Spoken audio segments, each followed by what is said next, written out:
రామ్ చరణ్తో చేసావు, జూనియర్ ఎన్టీఆర్తో చేసావు, అల్లు అర్జున్తో చేసావు, కళ్యాణ్తో చేసావు, అందరితో చేసావు కదా. అసలు వాళ్ళల్లో నువ్వు ఎవరికి బాగా దగ్గర అవ్వగలిగావు?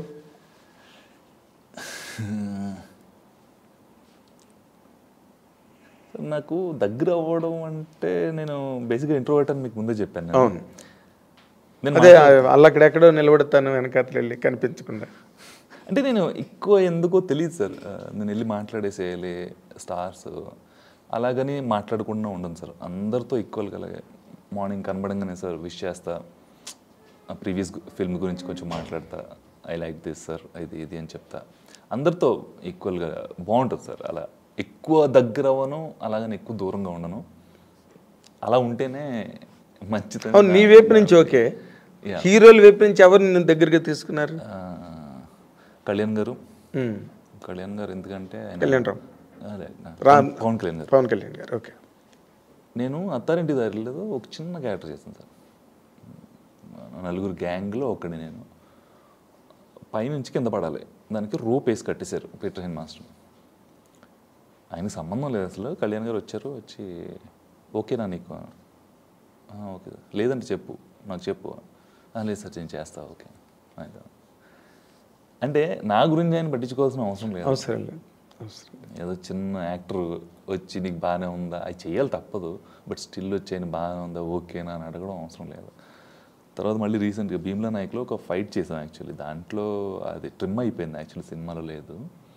అందులో కూడా మళ్ళీ అదే సేమ్ క్వశ్చన్, తాకిందా నీకు, తాకిందా లేదుగా, ఓకే అని నేను అడిగా. అప్పుడు సార్ ఇలాగా అప్పుడు కూడా నన్ను ఇట్లా చేశారు సార్, అది నన్ను పట్టించుకోక్కర్లేదు మీరు, థ్యాంక్ యూ సో మచ్. ఇలా చిన్న విషయాల గురించి లేదు, నాకు ఇలా జరిగింది, నేను అప్పట్లో ప్రెషర్ వాళ్ళు చేసేసేవాడిని, చాలా దెబ్బలు తాకేసి నాకు. అప్పటి నుంచి డిసైడ్ అయ్యా, నాకు తగలొద్దు, పక్క యాక్టర్ కూడా తగలొద్దు, ఇది కూడా దెబ్బలు ఫైట్లో. ఆ థాట్ ఎవరికి చాలా గొప్ప హ్యూమన్ టచ్ అది. ఇప్పుడు ఒక స్టేజ్కి వెళ్ళిపోయిన హీరో అక్కడ ఎవరు ఏం పీకుతున్నారు, ఎవరు పడ్డారా, ఎవరికి కాలు విరిగిందా అన్నది వాళ్ళకి అవసరం లేదు. అది చిరంజీవి గారి దగ్గర నుంచి ఉన్న లక్షణం అది. అది కళ్యాణ్ బాబు కూడా వచ్చిందనమాట. తారక్ గారు కూడా బాగా, నేను ఎందుకంటే 2 సినిమాలు చేశాను ఆయనతో. ఓకే. ఫస్ట్ జై లవ్ కుస్ అవుట్ చేసా, దాని తర్వాత మళ్ళీ అరవింద్ సమేత. సో బాగా అప్పట్లో బిగ్ బాస్ అది నడిచేది, దాని గురించి బాగా మాట్లాడుకునేవాడు. ఆయన హోస్ట్ చేసేవారు కదా బిగ్ బాస్, దాని గురించి ఎక్కువ మాట్లాడుకునేవాడు. బన్నీ గారు కూడా, ఆయనతో కూడా 2 సినిమాలు చేశాను నేను, డీజే అండ్ పుష్ప.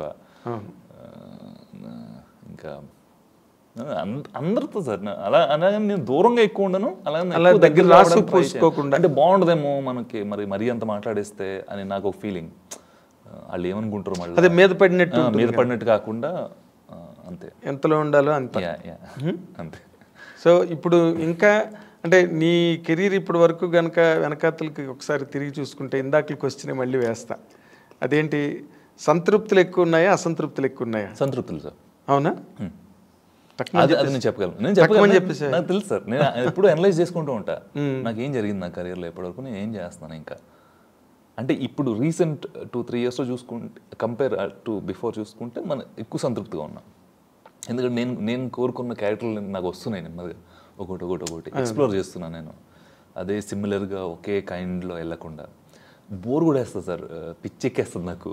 అవును, సేమ్ క్యారెక్టర్ తెలుస్తుంది, అక్కడికి వెళ్ళి చేయడానికి ఏం లేదు, కొత్తగా ఏమి ఉండదు. సో అట్లా. Very nice. అంటే నువ్వు ఇప్పుడు నీ జర్నీ అంతా విన్న తర్వాత ఏంటంటే, నార్మల్గా ఇలాంటి ఒక ట్రావెల్ ఇట్స్ ఓన్లీ ఫేట్.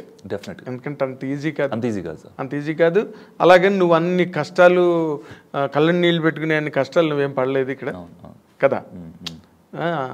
నువ్వు అంత కష్టాలు నువ్వేం ట్రై చేయకుండా నిన్నే ప్రేమించిన అమ్మాయి, మెయిన్ క్యారెక్టర్లన్నీ కూడా వాటంతటవే డైరెక్టర్ నీకు ఇచ్చి. యాక్చువల్లీ సార్ అది ఒక్కొక్కసారి నేను లక్కీ అని ఫీల్ అవుతాను సార్. నేను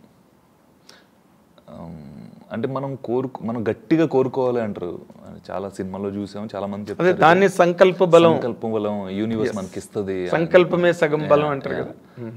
సో నాకు చాలాసార్లు జరిగింది సార్ ఇది. నేను గట్టిగా కోరుకుంటా, పడాలి, మంచి క్యారెక్టర్లు చేయాలి, కొత్తగా చేయాలి. నిజంగా ఒక్కొక్కసారి అవుతుంది సార్, ఏమో తెలియదు, అది ఎట్లా జరుగుతాయో తెలియదు. కోరుకోవడం అయితే ఉంది డెఫినెట్గా. అంటే సార్ నువ్వు ఇందాక అన్నట్టుగా వెన్ యూ ఇమ్మర్స్, నువ్వు ఒక ప్రకృతితో మమైక్యమై నేచర్ని కనుక అడిగితే, అది పవన్ కళ్యాణ్ గారు కూడా చెప్తారు, you Neel down before the nature, Neel down మోకాళ్ళ మీద బట్టి అడుగు గ్యారంటీగా ఇస్తుంది నేచర్ అని పవన్ కళ్యాణ్ గారు ఒకసారి చెప్తే విన్నాను నేను. డెఫినెట్గా సార్, అదైతే ట్రూ, అది జరుగుతుంది ప్రతి ఒక్కరికి. నువ్వు మోకాళ్ళ మీద కూర్చోకుండా అడగకుండా అది కూడా వస్తుంది నీకు. అమ్మ కూడా అడగందే అమ్మని పెట్టదు కదా.